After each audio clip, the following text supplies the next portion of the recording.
name is Melega. I've got like years of these. If you want to watch this on YouTube, just type my name in and stuff. Well, this will be AP China Review 2019. If you can't come for a day, they will be up there. Mr. Manning is starting his tomorrow. Is he going tomorrow? Okay, I thought it was like Wednesday and Thursday. Oh, Wednesday. Wednesday morning at 10, and then Thursday morning at 7:30. So anyway, all right. China is big, and China is, one of the river valley civilizations. So its history is going to go back, 5,000 years. China is going to have 31 dynastic cycles. There are 5 or 6 steps to the dynastic cycle we'll talk about in a second. They run 31 times. Some of them are very long, like the great Han Dynasty, the great Ming Dynasty, and some of them, like the Qin Dynasty, are very, very short. The last one ends in the early 1900s. It's like 106, 107 years ago is when the last dynasty ended. So if you're looking at China throughout time, they do roughly the same thing over and over and over again. When they get into trouble, they ask themselves this question: what would Confucius do? Right? Confucius is going to be around for a long time. So the first dynasty, can everybody see? Everybody good? Is the Shang dynasty. Very easy to remember the Shang dynasty. Just remember your Mulan. All right? Mulan's boyfriend / husband was Shang. In the movie, we see Mulan worshiping her ancestors. We see the emperor refer to China as the Middle Kingdom. This is when all of this takes place. Around 1600, in the Yellow River Valley of China, we have the last of the 4 great river valley civilizations. It took the Chinese, or the settlers, humans, thousands of years, Mesopotamia, Egypt, India, and then China. It takes them a long time.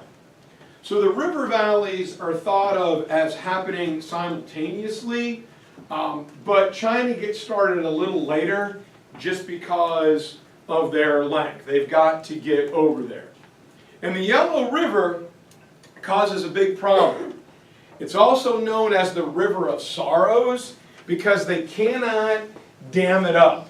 All right? They don't have a lot of rocks and trees in a lot of areas. The soil is called low S. It's like this yellow powdery dirt. And when you get it wet, it doesn't make good mud. So every time it floods, everybody dies. So it's also known as the River of Sorrows. Until a village official named you. Who? You. Me? No, you. No, you. This little village official, all right, digs, drainage canals. He didn't do it. That's the legend by himself. He digs these drainage canals that helps divert the flooding of the Yellow River. And it is at this point that the Chinese gods are going to reach down and bless him. Like all earthly peoples, the Chinese are polytheistic, right? Which means what? They believe in multiple gods. God of the wind, God of the rain, God of the sun, God of the moon. We're going to reach down and we're going to bless you. We're going to bless this guy because he shows 3 deep Chinese traits. Number 1 is devotion to duty. All right, he did his job. Number 1 is hard work. He wasn't afraid to go out there, roll up his sleeves, and go. Everybody stood around and watched him. Like my son's lacrosse team, there'll be a loose ball and they'll all stand there and look at it. I'm like, don't spectate, go in, get the ball. It's a little frustrating, but I don't know anything about the game. Besides, Manning coaches it and Noah speaks like he's a surfer. So, bro. Any other bros in here? Okay, good. I feel better. Anyway, all right. So, honor, devotion to duty, and love of your family. All right, hard work, devotion. And so at this time, when this is done, the Chinese are going to use their massive land in this river valley to grow food. They have a large agricultural surplus when this is done around 1600. And whenever you have more food than you can use, there is always a population boom. There are more people. So China, early on in its history, is simply going to have more people than virtually anybody else. And because of its regional location, it's going to begin to trade with itself in and around this area. The emperor is going to build a strong military, which is another theme throughout Chinese history. With money, the emperor is going to stay in power by having a very, very, very strong military. And because the Chinese never got to see anybody else, they called themselves the Middle Kingdom. They literally thought they were the center of the universe. They border on one side with the Pacific Ocean, and on the other side is the vastness of Asia. And so geography is going to play a role here. You've got the Pacific Ocean on one side, you got the Gobi Desert above them, the Tian Shan Mountain is on one side, the Himalayas in the bottom, and the jungles of Southeast Asia.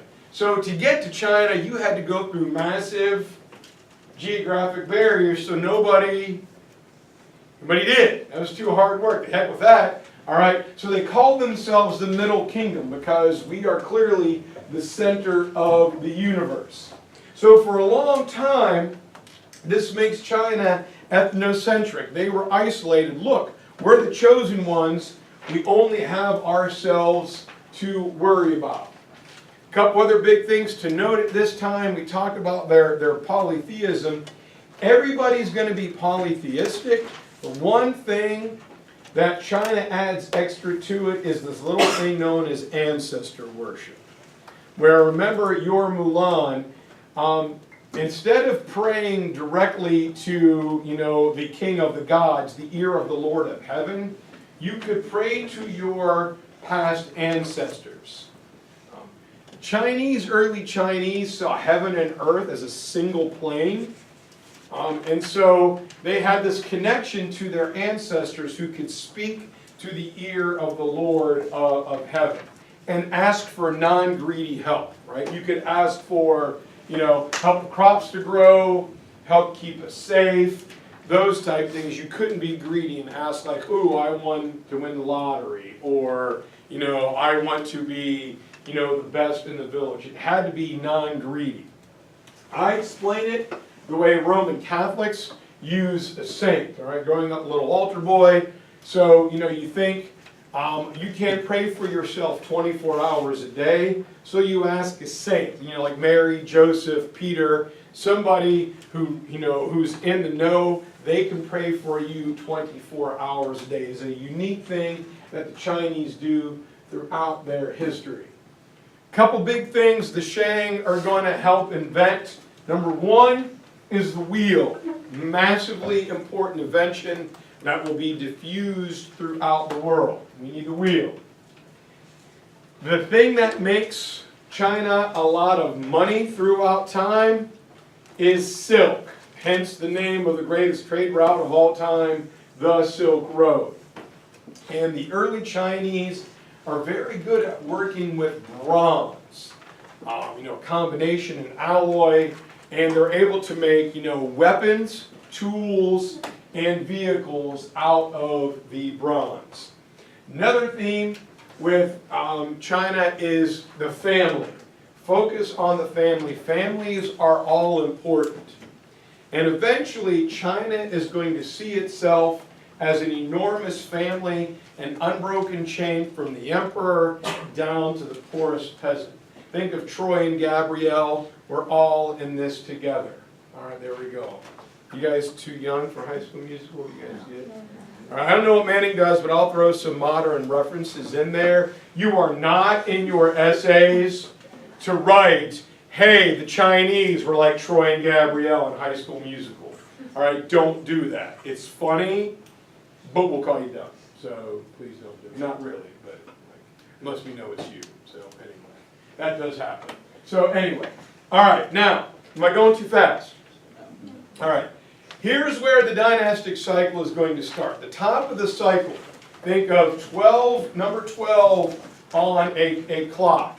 You have the emperor like you. What did you do? You went out, grabbed a shovel, and started digging those ditches. So he rolls up his sleeves. He's not afraid to go out there and get dirty and do the work with his people.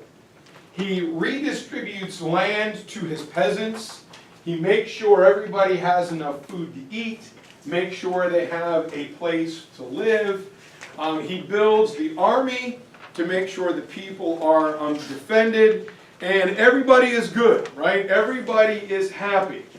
And the emperor does that, and his son does that, and his grandson does that. By the time those three are done, all the hard work is done. Now all we have to do is maintain it, right? So you're supposed to go out once a week and check on it. And you go out once a week, and then the week after that, and the week after that, and everything's done. So pretty soon the dynasty begins to age. All right, you're the great-grandson, the great-great-grandson. Why go out every week when I can go out every 2 weeks? I go out and check every week and everything's fine. And then it goes from 2 weeks to a month. Then after a month, it's every 3 months. And then, why should I go and check it out when I can make Catherine do it? Catherine, on your horse and go check for me. And little by little, things begin to break down. Now, the early emperor appointed his loyal officials to look after the people. Well, now the officials are getting greedy and corrupt. We're going to put Zach and Grayson and give them responsibility away from me? Can we trust those two? Let alone Polsky on his private G6 flying around, all right? We can't trust them. And we get this thing that we're going to call proximity to authority, right? You're all going to listen to the emperor when you're right up here with Noah and this young lady in the splash zone at SeaWorld. But back there by Grant, back there by Elaine, over here by Tonvi and Eastwick, can I see them all the time? You guys have heard this before. Grant is talking to Polsky. Dude, what was your jump shot like? Did you see the 76ers game last night? Dude, it was sick. And if I walk over here, Grant and Polsky shut up. But as soon as I do, who starts talking? Emma Morioka, Motormouth Morioka, that's what they call her, all right? And then she'll shut up, and then God only knows what Kaylin and Ellen are doing. By the time I get here, Emma starts to be quiet, and who starts talking? Grant and Polsky and Ellen and Kaylin just can't be stopped. So the closer you are to the emperor, the more you are going to behave. So we got corrupt officials. The defensive walls are going to decay, all right? And over time, we're going to have groups of people from Central Asia and are always hated. Who do we do not like in China for a long time? Think of your Mulan. The Mongols, yes. Xiongnu means angry slave. Those cats are running around. So the defensive walls decay. We have corrupt officials. Land is taken from the peasants. They're heavily taxed. There is a burden on them. And what is the emperor doing? Nothing. Catherine, I told you to go check on that. Let's go check on that. Catherine's like, well, yeah, everything's fine. Did she even leave the palace? We don't know. So eventually, we're going to go from 12 to 3 o'clock. That's the aging dynasty. And the next step, we're going to get down to 5, 6 o'clock, where the emperor is corrupt and greedy. He's charging heavy taxes to pay for his luxury items. He ignores the plight of his peasants. He's the complete opposite of 12 o'clock. There are bandits. There are invasions. There's lawlessness and disorder. And the gods are going to say, you scumbag, you are such an evil, heinous person. We are going to reach down and we are going to remove the mandate of heaven from you. Remember, the emperor is going to rule by divine right. The gods chose him. So as the gods giveth, the gods can taketh away. And now there's going to be a period of trouble, all right, 7 to 8 o'clock, where the people of China have got to be punished. There's flood. There's famine. There is invasion. Everything is terrible. And somehow, in all of that chaos, after the people are taught a lesson, someone is going to step up and take charge. Sometimes it's a military general. Sometimes it is a peasant, someone of the people who knows what the people want, who knows what the people need, and they're going to say, hey guys, this is priority. We need to eat. So the first thing we need to do is dig an irrigation canal. Second thing we're going to do is plant food. And he rolls up his sleeves and he goes out and he begins to work. And the gods say, there's my leader. And they give that person the mantle of leadership, and it starts another dynasty. Everybody got the dynastic cycle. And you can apply it with every empire and civilization, from the Romans to the Aztecs to the Spanish to whomever. So who's going to come up with this? Would be the famous Zhao or the Chou dynasty. One of the great things about China is you can enunciate something two different ways, C-H-O-U and Z-H-O-U, and they will both be correct. So the Zhao Chou dynasty is the second dynasty. And they come up with this idea of the dynastic cycle because if the Shang are divine, how do you topple a divine being? You can't, right? If they're divine, then they should so you've got to come up with a story like the mandate of having the dynastic cycle, which is validated by Confucius. Now, there's an old saying, we use it a lot in West Africa and in my Civil War class, if it ain't broke, don't fix it. So the Zhao and the Chou are going to take over. And if you look at this, 1000 to 256, a lot of things happen in here. The Zhao Chou dynasty are simultaneous with other events going on, like the formation of Greece and the Trojan War. Right? They will exist at the same time as the classical empire of Greece, all the way up to Rome. Right? So contextually, the Zhao Chou is going to be the classical period. Everybody with me there? All right. So a long time. And they say, you know what? Why reinvent the wheel? Let's look at the good stuff that the Shang did, and let's just keep doing that. But we're going to be better at it, and we're going to pay attention and not be as corrupt. But they are going to add this new twist. They're going to set up the earliest stages of feudalism. Feudalism is a way for me to govern a large territory. Can I be everywhere? No, I cannot. So I'm going to have some land that I control myself, and I will pick a loyal subject. Christine Kennedy here, Sonia back there, Brian over here. I'm going to give you, did I say Christine or Christina? It's Christina. All right, one of the President Kennedy, somebody with Kennedy family, Maria Shriver, we don't know. All right, or Christina Kennedy. So anyway, Tom, I don't know, whatever. So that's her brother. Anyway, so these are my loyal guys. You got a great job. You live in a nice house, and you have peasants. That's everyone else that works for you. Your job is to collect taxes, make sure the people are safe, and enforce my laws. It allows me to govern large territory. Why do I use land? Well, land in the ancient world is money. I may not have enough hard cash, especially in these early days where there isn't cash, to give you a salary, so instead I give you land. Who really owns the land? Emperor. I do. So if Christina or Sonia or Brian make me mad, what happens to them? They lose their land and their job, and they're probably a foot shorter. All right, so anyway, we'll go bowling with their skull or something. I don't know.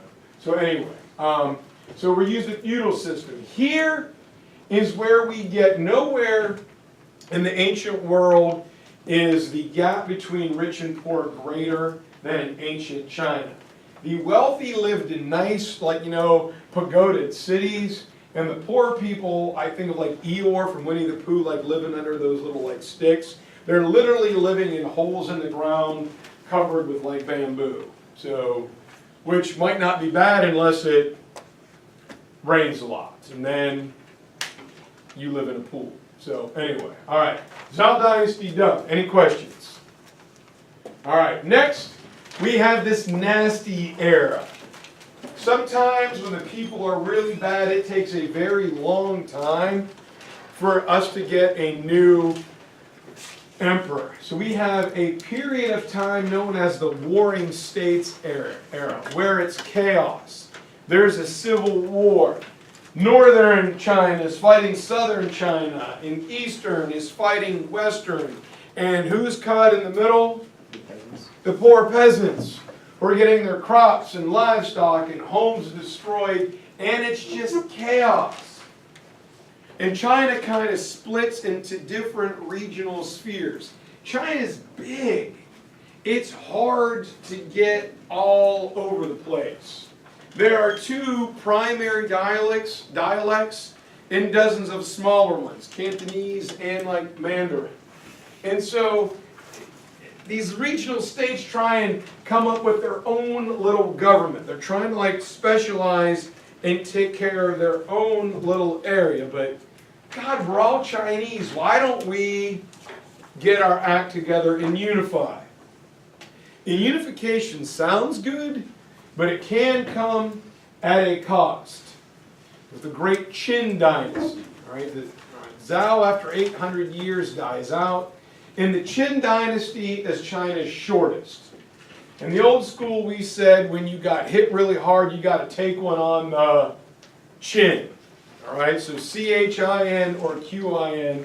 Qin is the era where a lot of people think about China. The emperor, a guy by the name of Shi Huangdi, has a counselor that comes up with a concept of legalism. And legalism sounds just the way it is, legal, legalistic. And it's all about laws. And in the Qin dynasty, we believe that people by nature are just bad. All right? It's the earliest version of Thomas Hobbes.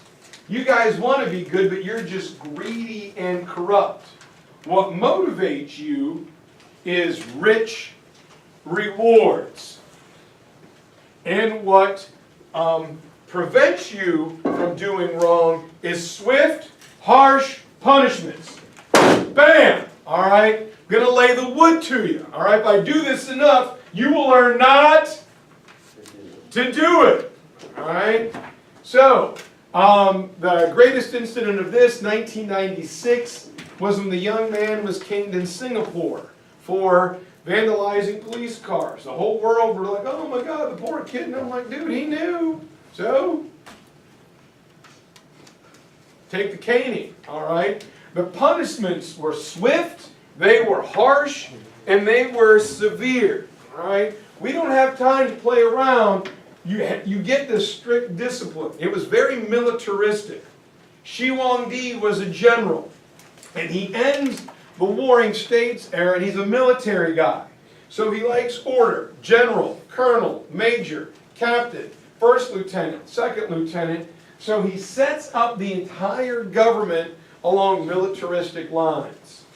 And he says, the problem is, can't trust Brian, can't trust Sonia, can't trust Ellen or Kaylin, or Christina, all right? So I'm going to make all power flow through me. He's like the earliest absolute monarch in China outside of like an Egyptian pharaoh. I will make all the decisions. I need to know everything that's going on, and I am going to carry it out. And the problem is, he goes for uniformity. You know, rules and laws are fine. You know, swift, harsh punishments, we'll see. But everything had to be in its place. So he tried to standardize everything. Everything in China cost the same.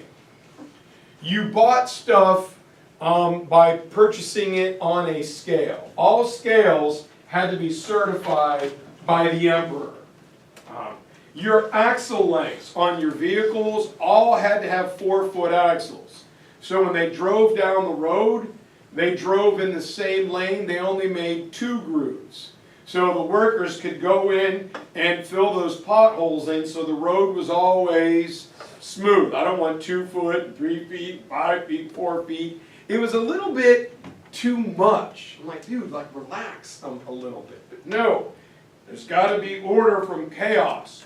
And so it's fine to start out strong, but once you get the precedent laid down, you can back off a little bit. He was boom, boom, boom. He was just pounding.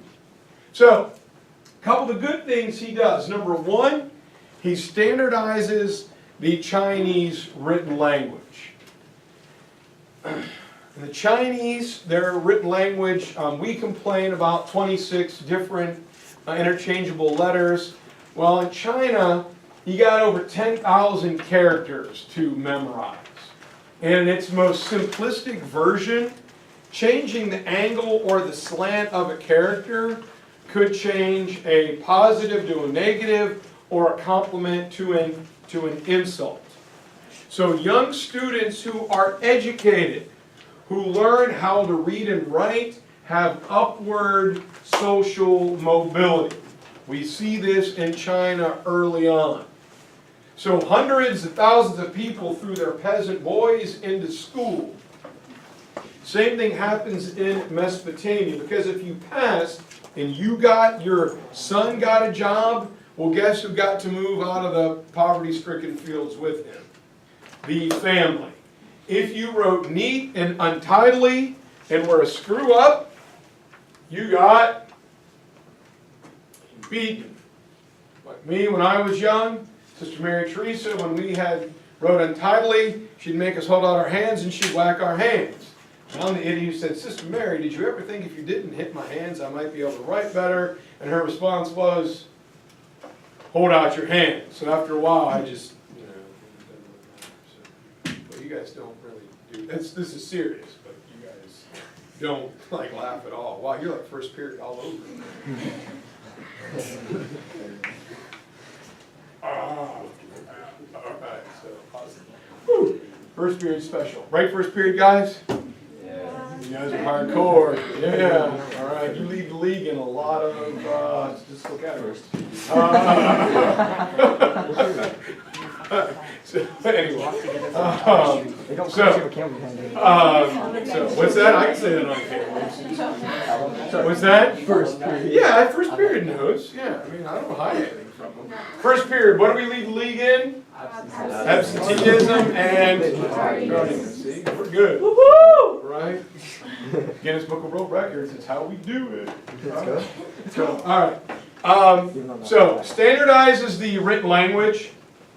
Number one, even if you can't speak the same, everybody is able to write the same.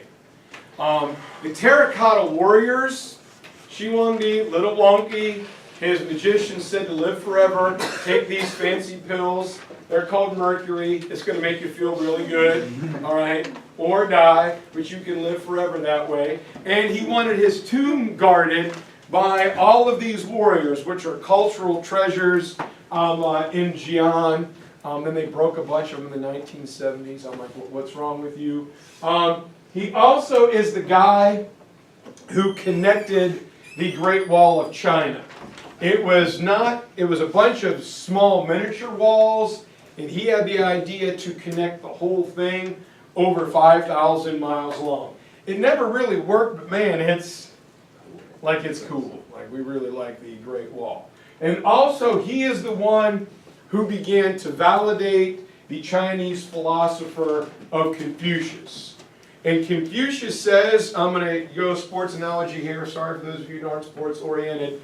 Who is the NCAA basketball champion this year? The University of Virginia. And what makes Virginia so good, they don't have superstars like Zion, all right? They get a bunch of guys who know their role and they do their job, all right? Everybody does just what they're supposed to do. Nothing will be undone. I don't have to do more, I don't have to do less. If I do my job, I play my role, this is going to happen. And he broke it down into a series of 5 relationships known as filial piety. The first guy that has to start it off is the emperor. The emperor must be the ultimate role model to his people. So we have ruler to subject, we have father to son, we have older brother to younger brother,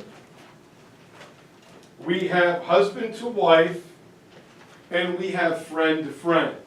Sometimes you can be more honest with a friend than you can a family member. And ladies, unfortunately, China is a very patriarchal, male-dominated society. So you ladies are only mentioned one time, and it's husband to wife. The mom and dad teach their sons and daughters what to do. Everybody except the emperor has a dual role, right? You are as superior, you are supposed to teach and help, but you are also an inferior, you are to listen and learn. The kids listen to mom and dad. The younger brother and sister listen to older brother and sister. And Confucius says, most commoners don't understand moral action, but they can be made to follow a good role model. So to Confucius, the emperor's assistants, the Bryants, the Sonias, and the Christinas have got to be the ultimate role model. They've got to be able to do the right thing, not the popular thing. All right? It takes a lot of strength to do what's right sometimes, knowing you're going to take heat from it. From this point on, when China gets in trouble, WWCD. What would Confucius do? All right, everybody hanging in there? All right. This is one of my favorites. The Han and the Ming, I go back and forth with all the time. The Han Dynasty, think Han Solo. And it will last, it'll bridge the gap from BC to AD. I'm old school Manning people. You can do BCE, CE. My brain is hardwired. You hold it in there, sir, you're looking like, oh my God, my head's about to explode. You guys doing okay? All this sounds familiar, right? Yeah. See this stuff? You guys know this, or you got this, all right? You're not some kid from Alabama or, Alligator Bayou, Louisiana. You might be, all right? And I like Cajun food, but you're going to be like, okay. So, Han Dynasty will bridge the gap from BC to AD. Very good contextual comparison is ancient Rome. They exist at almost the exact same time in history. The Han Dynasty is just a little condensed. The problem with Shi Huangdi is his change happened too quickly. People were always taught. Like, when you're in trouble, or like your brother or sister's in trouble and they're getting yelled at, or here in Chapel Hill, your parents are making them write a reflection on what they have done might be possibly bad, and you're kind of a little torn too because you don't want to get yelled at. Well, that's the way everybody was in the Qin Dynasty. I don't know if what I'm going to do today is wrong. It was fine yesterday, but every day there's new laws and we're going to get beaten, so I'm just going to walk around terrified the whole time. And they're like, dude, and things happen too fast. You need to give people time to adjust to it, to understand. Give them a grace period. So since they were just terrified and taught the whole time, the Han Dynasty swoops in. And it is one of the great hallmark dynasties of ancient China. Number one is they defeat, I call them the Mongols. What they are is Central Asians. Mongols is kind of incorrect.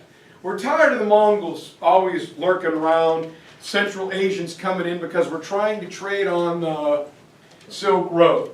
So the Han Dynasty and their big-time emperor is named Wu Ti, Han Wu Ti, all right? Not like Han Wu Tang, but like Han Wu Ti. Trying to get some life into you guys. And Han Wu Ti is a warrior, right? And he says, you know what we need to do? We need to look back into the past. All right, let's look at what the Shang and the Zhao did and model that. And then we're going to add to it. Now, Han is your age. He's 16 when he comes to power, and he is a warrior emperor. So he sets the precedent that all good Chinese dynasties or emperors must expand China. China has to get, like my stomach, bigger and bigger every year. So who else was being expansionist at this time? Rome. So we're going to go out, we're going to go expand our borders. And they're going to begin to move westward, all right, past the Jade Gate into what is today, you know, we're looking at Afghanistan and Pakistan and eventually Iran. And we're going to link in eventually with the Great Royal Road from ancient Persia. And they're going to begin to trade and spread cultural diffusion, which is ideas like the wheel, technology, silk are going to go back and forth across Central Asia. And it is here where Confucius really begins to be used as a school system and as governing officials. We're going to train these guys to do the right thing and not the popular thing. And the Confucian scholars are so good when we get those creepy emperors in Rome like the Neros and the Caligulas and all the weird psychopathic guys. The Confucian scholars are so good at their job, for a time they can hide and mask a weak, scrubby emperor. So, not only did you have to go to school, you took the civil service exam, and you could get an A on. You could get a 36 on the ACT. You could get a 1600 on the SAT. Is that enough? No. We're going to pick on my buddy Gracie, because it's Gracie. All right? All right? Gracie's accustomed to this. Gracie rocks out at 36. She's like, yeah, I got the highest score possible. And she can't get a job. Anybody know why Gracie can't get a job? Doesn't have any family ties. No, family ties or Recommendations. recommendation. A Confucian scholar must give Gracie a recommendation. In Japan, it'll be who you know. In China, it's your score and a recommendation. If I recommend Gracie and Gracie screws up, not only does she lose her job, but I lose mine. And this way they made sure they got the best of the best people. It is at this time that Buddhism is going to be pretty much driven from India, and it attaches itself to China. A lot of people think of Buddhism and that it comes from China. No, it was India. Little Siddhartha Gautama, we will get to him. And here is a thing that will be a trendsetter in the Han Dynasty, is the emperor throughout this time had held a monopoly on 4 products. Right. Salt was one. Right. Copper, liquor, and iron. Right. Those are things that everybody needed. And the Confucian scholars came in and said that the emperor should not hold a monopoly on these products. And it kicks off a raging debate between the legalist scholars and the Confucians. One necessary individual throughout China who we do not like are merchants. Merchants make money off of other people's labor. Max makes it. All Noah does is go and sell it. All right, that's not even hard. If people need it, Noah doesn't even really have to do anything. So merchants are lowest on the social scale in ancient China. And there was this big debate whether the emperor should enjoy the profits from those monopolies on, gold, salt, and iron. And the legalists said, yeah, he's the emperor. He's divine. He can do whatever he wants. And the Confucians said, well, no, because if the emperor is a salesman, he's no better than a dirty, stinking, lowlife merchant. And they're like, oh my God, I can't believe you said that. Eventually, the Confucians win, but the emperor always keeps up a system of monopolies. The last thing, or another thing I want to talk about is the concept, I did put it up here, known as an ever-level granary. what Han Wu-Ti does is throughout China, he has silos or warehouses built, right? You guys in Lake Hogan, LH, like, dude, we got a silo, and you think it's a decoration. Well, actually food was stored in there to keep it airtight, so if you needed some, there it was. You know, and Connor's going, yeah, last day of school, I'm gonna jump off and make it to the pool. No, Connor, you cannot make that. Right. Don't even try that. So anyway. All right, Keegan, you either. All right, so anyhow, as I was saying, we build these silos throughout China. And how it worked, if there was ever a drought or a famine, since we've got food that Allie had a bumper crop, we can take it over here to Grayson and the Connors, plural, and we can give it to them and make sure that everybody has food. We constantly rotate those crops, so if there's a famine, it's never going to bother us. We're going to talk about this guy real fast. We got to talk about him just because we have to. This will never be a question on the AP exam. You got to know Wang Mang. Wang Mang is like emperor right about the time of Augustus Caesar, right? Like 8 BC, he's in there, and all these bad things are happening in the Han Dynasty. And my boy gets in there and he tries. He's trying everything. Everything he tries, not only does it not work, but it makes things worse. So they're like, you know what we got to do? We got to kill him. All right? The emperor is mad. The gods are mad. Someone says, you know what we got to do to make sure his evil power is erased? Not only do we got to kill him, but we got to eat him. All right? So when you go home tonight, you can say, everybody have fun tonight. Everybody eat some Wang Mang tonight. Anyway, so they killed him and they ate it. Like, who comes up with stuff like that? I want a dish, at like my China Walk in Timberline. It's like, I want a large Wang Mang. All right, like a General Tso's chicken is now like, I'd buy that. So they got a little place in London where they do that stuff. But anyway, so they kill Wang Mang and they eat, and the guy wasn't a bad guy, but he's done. So anyway, and he's well done, and literally, and so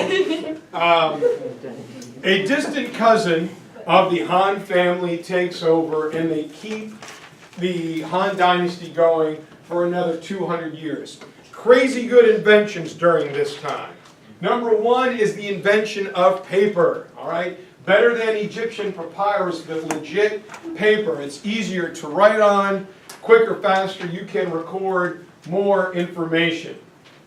They began to tell time using math with accurate sundials.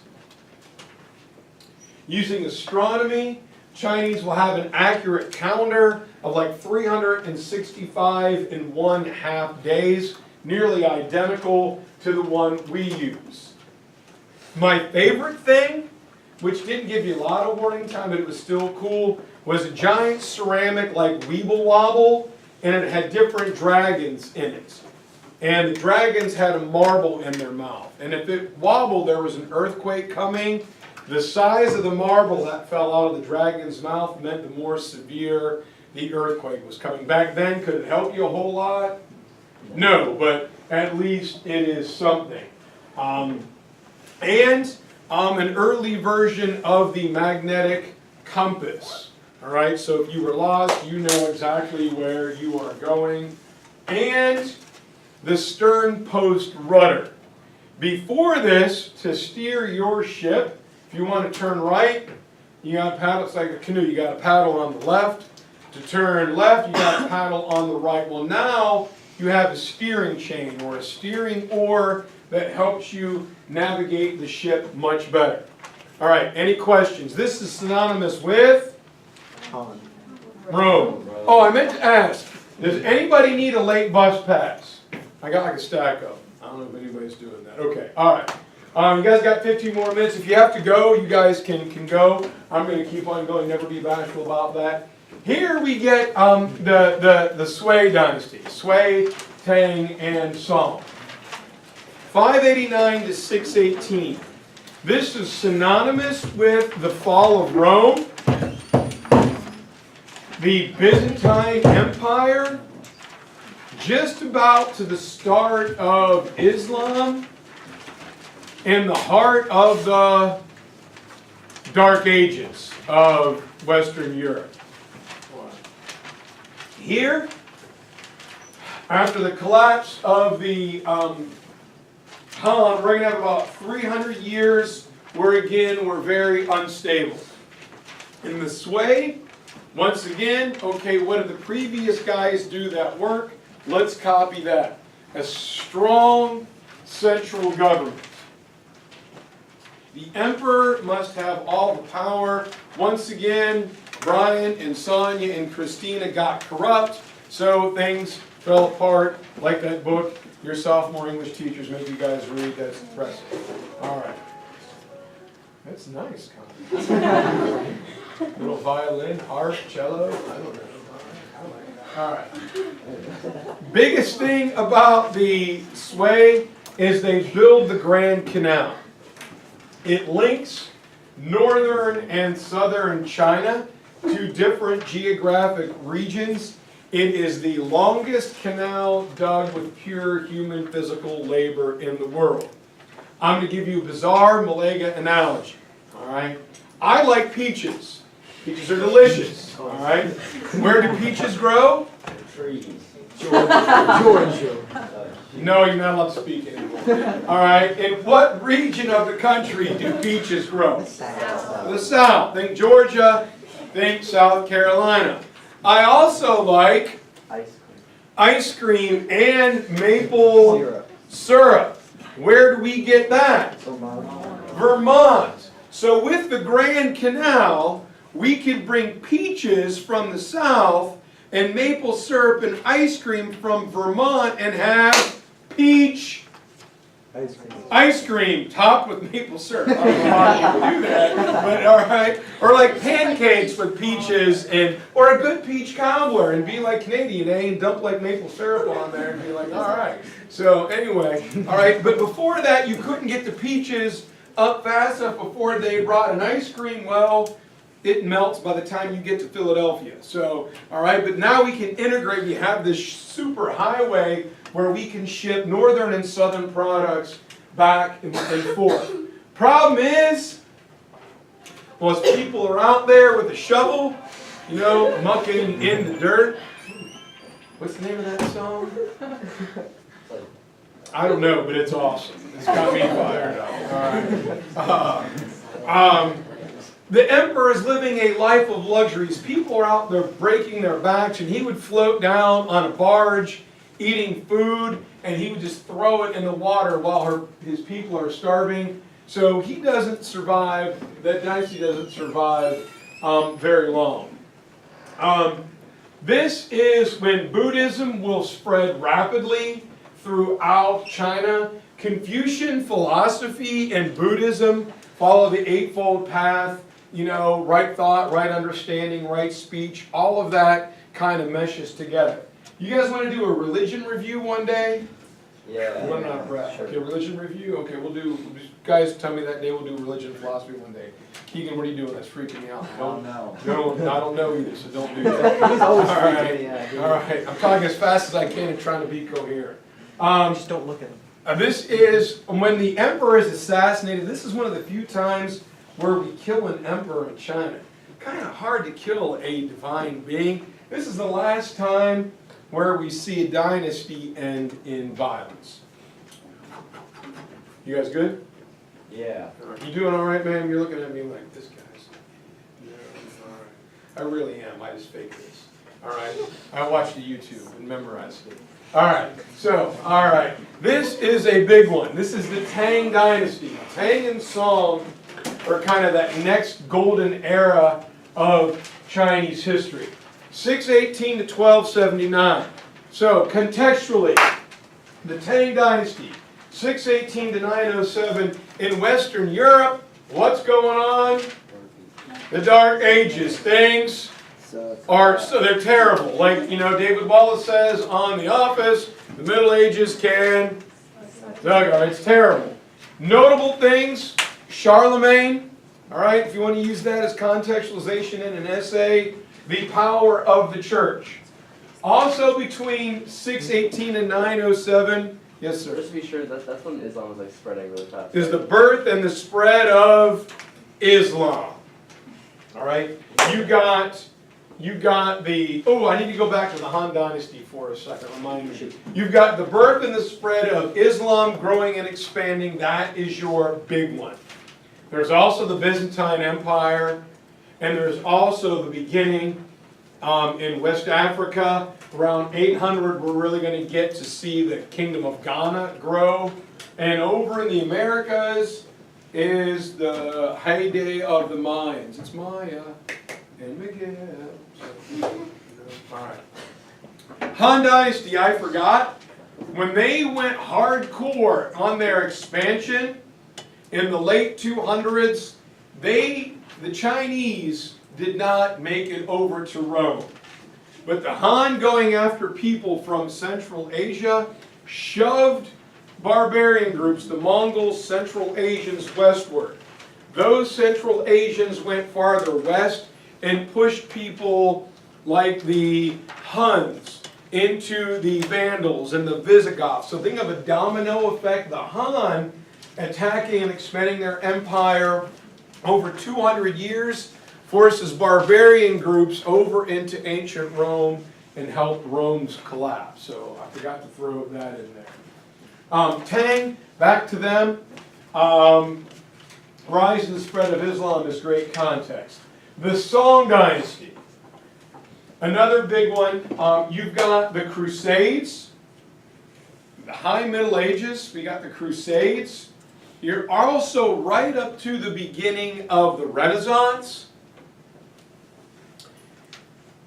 For contextualization, you've got the Aztecs and Incas in the Americas, and like Mali and Songhai in West Africa. So this area, the Tang and Shang, cover a large swath of history, going from periods 3, almost up into period 4. There's a big, big, big time period. So the Tang dynasty, they will expand farther north into what is today Manchuria and Mongolia, southward in Tibet, where they can hang out with some monks and learn to be Ra's al Ghul. Batman Begins. And over into the Korean peninsula. And so the Koreas are going to be added into the Silk Road. And it is at this time during the Tang dynasty that the Koreans have a little bit neighbor to their east known as Japan, where a lot of Tang dynasty China traits will be transferred over to Japan while Japan forms its civilization. Problem is, they expand too far, too fast. All right? It's fun and it's awesome, and if we're winning, while we should stop and consolidate, why not just keep going? And their expansion overruns their ability to control it. It just got too big, way too fast. Think of the Roman Empire at the end. Man, there was just way too much territory to handle. This is where the warlords, proximity to authority, Bryant, Sonia, and Christina think, well, if Malega comes the heck out here, I'll pay his taxes. But the chances of him coming out here aren't real good. So I'm going to roll the dice. Bryant can abuse his people. Sonia can abuse her people. They can skim off the top. They can become oppressive. They can actually attack their neighbors because I'm too far away to do anything about it. We get an agricultural boom here. This is the last dynasty when China is going to grow wheat, as in W-H-E-A-T. All right? This is not Motley Crue, vaping in the boys' room, work on your glaucoma. Wheat, as in bread flour. All right? Everybody got to be clear, especially out there in YouTube world, and all my friends in England who yell at me. So, you suck. I'm aware of this. My kids are smarter than your kids. So anyway. Lemonade mouth. We're veteran, yeah, you know it, yeah, all right. Where that came from, Tang, I have no idea. Yeah, all right. Underrated.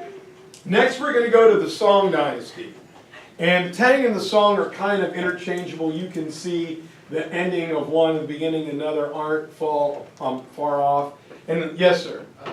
What was going on in between the Song and the Tang? Just a small period of dissension. We figure out who's going to be the next, but it's there are like 2 or 3 guys, and one rises to the top. Big thing to note here is we're going to switch to a new crop we're going to get from Vietnam, known as champa rice. Spell the word champ, and then add an A to it. Champa rice. All right, champa rice. Those of you who've ever cooked rice, you take a handful and you throw it into some hot boiling water, and what happens? It expands. So a little bit of rice will feed a lot of people. Plus, due to the climate, especially in southern China, we can grow 2 crops a year instead of just 1. It's more hardy and less susceptible to insects and disease than wheat is. So rice becomes the big agricultural mainstay of the Song dynasty. With surplus food comes a population boom. The Silk Road is rocking and rolling all the way back to the end of almost the Han Dynasty. The Silk Road has reached Rome. A branch goes down into India, another branch goes into the Middle East, and it's going back and forth. It really reaches its heyday or its power at this time. There are regional empires. You had Rome on one end, you have the Byzantine Empire in the middle. In ancient Persia, Iran, you've got the Safavids, and then you've got the Chinese. And down in India, you've got the great Gupta Empire. All 4 empires built roads. They built wells for you to water your animals. They built inns for people to trade in.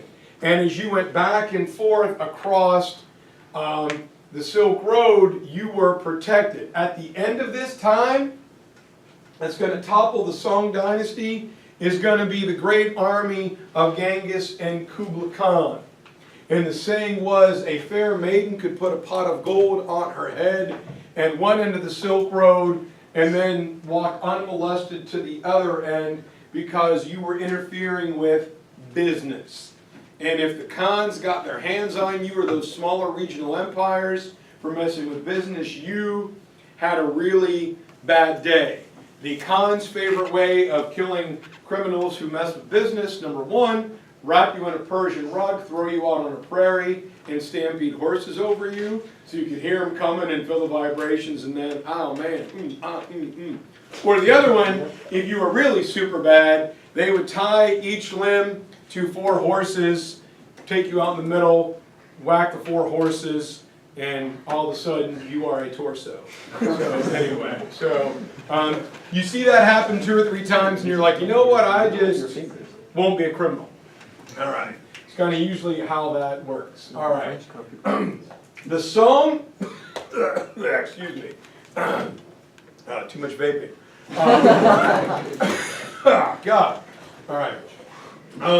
The Tang and the Song are next to the Great Ming Dynasty, the longest period of expansion in Chinese history.